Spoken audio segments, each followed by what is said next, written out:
What's going on, ladies and gentlemen? How are we doing? John out here with you. It is September 18th, 2022. This is just on the eve of the Sunday. This is my time to do NFL picks once again. So, week one result, I was 7-8 against the spread. I hope to do better. When I looked at some of these picks to get them ready to go now, I don't know if that's going to be the case. My fiance went 8-7, so she flipped that around on me. So take that for what it is. But these are going to be some interesting picks here going back and forth. And let's take a look at it, shall we? So the first game that we have is the Baltimore Ravens and the Miami Dolphins. Baltimore is at home. Miami is getting 3.5 points. Now, I've seen some score lines going back and forth. I haven't seen the spread move much at all. It is still at 3.5.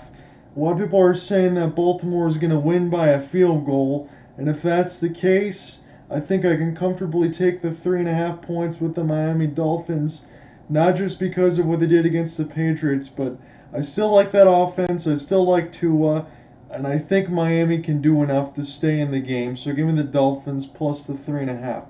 Now, this is something I've seen move. So when you talk about Saleh, the coach there for the Jets, and they're saying, get your punches and get your tickets in now because when I collect them, you're going to be sorry. So it's the Cleveland Browns and it's the Jets. So they're going to the dog pound, or the Jets, and they're getting 6.5 points. I've seen this spread move a little bit as much as 7 or 8 as well. To be honest with you guys, a lot of them are saying picking the Jets. It's going to be a field goal game. Maybe the Jets find a way to win this one. I still see Kareem Hunt and Nick Chubb there for the Browns. And I can't comfortably go ahead and say I want to take the Jets. I don't think I'll ever say that. So begrudgingly, I'll have to lay the 6.5 points, and I could already be starting 0-2. So what I thought was an easy lock for last week, because I think I went 1-3 on my locks, and I'm looking at this list right now, and I don't even feel comfortable in giving you 3 locks this week. So Detroit has another home game as the Washington Commanders come to Ford Field, and they get 2.5 points. Now, considering the amount of ease that the points were put on between the Eagles and the Lions, this would make you think on the other side between Jacksonville and Washington last week that even so, with Detroit and Washington here, both of these teams are going to be in a hybrid shootout of sorts. And I'm getting 2.5 points to take Washington. And I feel like I'm going to take the Commanders. So I'm already taking 2 out of 3 dogs to start the week. And that might not sound too great. And it would have worked out last week. But Detroit scored some BS points down the road, which they always do. They score some points when you don't take them. You lose. When you take them, you lose. That's just what the Lions do. But give me the Commanders. I'll take the 2.5 points, and I would expect the game to be a shootout. Maybe the Lions win by a field goal and fuck me over one more time. So, Indianapolis and Jacksonville. Jacksonville's at home. They're getting 4.5 points. Now, what do you make of Indianapolis? Do you make of them to be the fourth quarter team with the hellacious comeback to end in a tie against the Houston Texans? Do you think of Jacksonville last week? And again, you can't figure it all out in a week, but I'm just pointing this out there. In between the game between the Commanders and the Jaguars last week, that Jacksonville had so many chances to put the game away, and they just didn't do it. Can they do so now? They're getting 4.5 points. I'll take Jacksonville. That's 3 out of 4 dogs to start. I don't feel good about this one. So Tampa Bay heading to New Orleans. New Orleans gets 3.5. Now there's a lot to say over the last couple of years in between the Tampa Bay Buccaneers and the New Orleans Saints. Tampa Bay and Tom Brady can't find a way to punch through in the regular season, but when it comes to the postseason, it's a totally different story. Well, this is their first regular season matchup. New Orleans is favored by a field goal here. I'm going to say that Tom Brady, after getting Micah Parsons slammed into him several times there with the Cowboys game last week on Sunday night, I'm going to say Tom Brady finally finds a way to figure it out in the regular season and Tampa Bay can win by more than 3.5. I know there's a lot of people out there picking the Saints, but I think Tampa can find a way just enough to win that game. New York Giants and Carolina Panthers. So the Giants at home in the Meadowlands, and they lay 2.5 against the Panthers. Look, I don't know what to make of the Giants after week 1. Tennessee, I thought, was a pretty good football team. The Giants found a way to win. When you think about Saquon Barkley, sometimes that's enough to get it done. I know Daniel Jones is a decent quarterback there, but Saquon is the one that makes all systems go. I thought Carolina would be able to do something last week. I still feel like Carolina can do something now. Geez, that's another dog here from me. I get 2.5 points. I'm going to take the Panthers and see what happens here. New England and Pittsburgh. Pittsburgh at home, getting 1.5 as New England heads to what's no longer called Heinz Field. Now, Mac Jones was okay last week for the Patriots, but they got waxed by the Dolphins. Now they get to play Pittsburgh. Is it still going to be Mitch Trubisky on the other end? It's Mike Tomlin against Bill Belichick and Matt Patricia. The second part is what bothers me, Matt Patricia. So I say Mike Tomlin versus Matt Patricia. Give me Pittsburgh and give me the 1.5, and I'll take another dog. Oh no. So the Rams and the Falcons. The Falcons getting 10.5 as they travel to take on the Rams. Now this is one of those situations I coin flipped this one back and forth before making this video. I feel like this could be a get-right game here for Stafford. And the Rams, maybe he's going to feel a bit better with the hand injury. New Orleans, we're getting all that they can handle there from the Falcons last week. And now I know New Orleans and Tampa Bay are playing, and we just went over that one. But when you think about Atlanta in that same spot, you're still getting 10.5 points. Could this game be a foreseeable shootout? Yeah, you bet. 10.5 from Atlanta sounds good to me coming from just week 1. And we'll see where that goes. San Francisco and Seattle. So this line right now that I have from the Monday side that you'll see on the hopelesssportsguy.wordpress.com here was 8.5. Now it's 10.5. So that should be telling me I should not take the Seattle Seahawks. That I should go with the San Francisco 49ers. Seattle played pretty hard last week. Geno Smith played pretty well. 8.5 points is still a lot of points to even swallow for all that situation for the 49ers. Look, I understand they have a talented roster. Trey Lance is going to have to bring something, especially at home. You're not going to have that crappy weather that you had last week. This probably is a get-right game for San Francisco, but until I see otherwise, I'm going to take the 8.5 points and take the Seahawks. This might be the only time that I actually feel comfortable in taking a favorite. I'm going to take this as my lock of the week. Certified lock. I hope that I'm right on this one. The Cincinnati Bengals travel to Dallas, take on the Cowboys. 7.5 points for the Cowboys. It's going to be Cooper Rush as a starting quarterback here for Dallas. Look, I know the defense was giving Tampa Bay all sorts of fits, but they could not get started.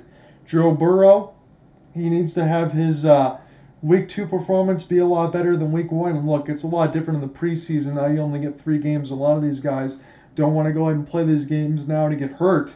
So I expect Joe Burrow to try to find some form and find a way to get a win in Dallas and cover that 7.5. Give me the Bengals. So Denver and Houston. A situation where Russell Wilson didn't look all that great. In fact, the Seahawks upset the Broncos at home, if you want to call it an upset there. Houston, they were able to cover as the game went into overtime last week. And they could have had an outright win against the Indianapolis Colts, but they just, they couldn't stop the fourth quarter rally. Still 9.5 points. It's a lot for Denver to have to win. I'm going to take the Houston Texans and the 9.5, and we'll see how I feel about all these dog picks next week. I'm going to take a favorite on this one, though. The Vegas Raiders taking on the Arizona Cardinals. 5.5 points for the Cardinals. Look, Kyler Murray can't do it all by himself. That team's a little banged up right now. And Vegas last week barely lost to the LA Chargers. Almost said San Diego because I'm still always in that San Diego Superchargers mode. Vegas, a pretty good team. Chargers were a pretty good team. I figure that Vegas is going to be able to cover this 5.5.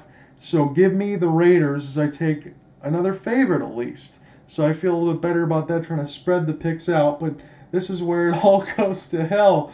Why am I doing this to myself? I don't know. At least it was only 58 bucks to get into the whole entire pool, so I'm not really throwing too much away. I've won a lot over the last few years, but I don't feel like I'm going to win again this year. It'll be 3 straight years I don't win. Another dog here for me. Green Bay Packers and the Chicago Bears. Look, I know Aaron Rodgers absolutely owns the Chicago Bears. And it was monsoon-like weather, terrible weather, and Justin Fields was having a great day. And it wasn't because of him that the Bears won. I understand all that. It's still 10.5 to swallow here for Green Bay. It's week 1. You can throw that out as a formality and take the Packers, which is probably the safe thing to do. I'm going to take the Bears and the 10.5 points. Buffalo. They're going to host the Tennessee Titans. Tennessee thoroughly disappointed me last week, losing to the New York Giants. Buffalo looked all world open the week 1 against the LA Rams. They're probably the sexy Super Bowl pick, and Josh Allen is probably the sexy MVP pick as well. Tennessee is getting 10.5 points. I'll take the points. And the second Monday night game to close out the schedule here. Philadelphia Eagles are at home. They welcome the Minnesota Vikings. There's a lot to like about Minnesota with their offense last week, although it was the Lions. And Minnesota lambasted the Green Bay Packers last week. Will both of these teams kind of come back to earth? That is the question here in week 2. Now, these spreads have moved. From my initial side, I was given Minnesota with 1.5, and now I've seen Philadelphia getting 2.5 points. So my initial line, I get Minnesota and 1.5. I'm going to take the Vikings. So let me count this now, just for the sheer shock value in terms of dog picks that I've taken this week, and everything that's going to come back to just absolutely kill me, I would imagine. Because, I mean, they're going to be really happy going into week 3 when we get this video. I'm going to tell you, that was a stupid decision, and I feel like that's the latter of what I'm going to say. So, 1, 2, 3, 4, 5, 6, 7, 8, 9, 10 dogs of the 15 games. That is rough, guys. I don't know what to say to that one, but those are my picks. So I'm just going to bounce this back to you real quick. Let me know what you think as always. And again, don't take this as your wholesale betting advice because you're going to be flushing your money down the toilet. I have the Dolphins over the Ravens. They cover the spread at 3.5. I took Cleveland over the Jets. I have to lay 6.5 points. I took the Commanders over the Lions. I took the Jaguars over the Colts because I get 4.5 points. I took Tom Brady to figure out something against the New Orleans Saints, although they got to win by more than 3.5. I took Carolina with the 2.5 points over the Giants. Pittsburgh getting 1.5 at home against the New England Patriots. It's the Atlanta Falcons on the road against the Rams getting 10.5 points. I took the 10.5. Seattle on the road against San Francisco. I took the 8.5 points for the Seahawks to cover. I took the favorite Bengals over Dallas. They got to win by more than 7.5. Houston over Denver with the 9.5 points. Las Vegas Raiders favorite. Hopefully they win by a touchdown. And then the two 10.5 spreads are the Bears against the Packers and the Tennessee Titans against the Buffalo Bills, where I'm getting 10.5 points to take the Bears and the Titans. And then to round it out on the second Monday night game, it'll be the Minnesota Vikings. Although the spread has changed, but on my initial one, the Vikings get 1.5. The latest I've seen is the Vikings the Eagles plus 2.5, but I'm getting the Vikings at 1.5. I have them winning over Philadelphia. So 10 dogs this week. God help me, and I hope that week 3 is not going to be so bad because again I was 7-8. I'm already, I think, 6 points out of the lead because out of 15 picks, there was a lot of people in that group that went 13-2. And I don't know how you guys do it. It's a tough one out there. Be safe, everybody, and hopefully I'll talk to you next week and not sound completely disheveled. Peace.